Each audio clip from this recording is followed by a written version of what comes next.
ட்ரெண்டிங்காக இப்போது நிறைய பேர் என்ன சாப்பிட்றாங்கன்னா வந்து சீட்ஸ் எல்லாம் சாப்பிட்றாங்க. ஆப்வியஸ்லி சீட்ஸ் எல்லாம் சாப்பிட்லாம்.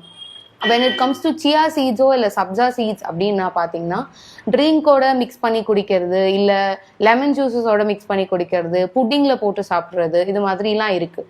ஸோ ரெண்டு மெயின் டிஃப்ரென்ஸ் இருக்குது. சியா சீட்ஸாக இருந்தாலும் சரி, சப்ஜா சீட்ஸாக இருந்தாலும் சரி, ரெண்டுமே பார்க்கறதுக்கு வந்து ஒரே மாதிரி இருந்தாலும் ரெண்டுத்தோட கேரக்டரிஸ்டிக்ஸ் ரெண்டுமே வேற வேற சீட்ஸ். ஏன்னா பார்க்கவும் இல்லை மார்க்கெட்டில் நீங்கள் பார்த்து வாங்கும் போது ரெண்டும் ஒன்றுன்னு நிறைய பேர் நினச்சிக்கிறாங்க. ரெண்டும் ஒன்று கிடையாது.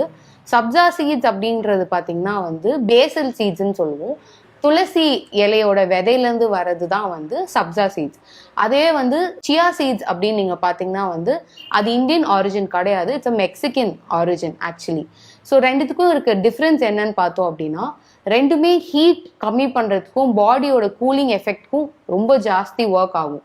பட் ஆனால் சியா சீட்ஸ் எடுத்துக்கிட்டீங்க அப்படின்னா அதை டைரெக்டாகவே கன்சியூம் பண்ணலாம். பட் ஆனால் சப்ஜா சீட்ஸ் எடுத்துக்கிட்டீங்க அப்படின்னா டைரெக்டாக கன்சியூம் பண்ணக்கூடாது. அட்லீஸ்ட் ஒரு ½ வந்து நல்லா சோக்கின் பண்ணிட்டு ஃபுல்லாக அது சோக்கின் ஆனதுக்கு அப்புறம் தான் சப்ஜா சீட்ஸை கன்சியூம் பண்ணணும். அதுவுமே வந்து 1 to 2 tablespoons மேலே பர் டே ஒரு ஆள் கன்சியூம் பண்ணக்கூடாது. எனிதிங் பிகாஸ் அப்படி கன்சியூம் பண்ணுறப்போ என்ன ஆகும் அப்படின்னா பாடியில் இருக்க அகேன் குளுக்கோஸ் லெவலும் சரி, ஃபேட் லெவல்ஸும் சரி ஜாஸ்தி ஆகும்.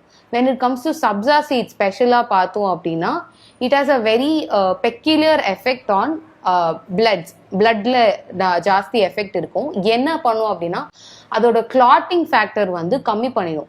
ரத்தம் இப்போ suppose surgery post surgical procedure இல்லை ப்ளீடிங் இருக்கிற டிஸார்டர் இருக்கிற பேஷண்ட்ஸ் இருக்காங்க அப்படின்னா சப்ஜா சீட்ஸ் ஜாஸ்தி கன்சியூம் பண்ணக்கூடாது.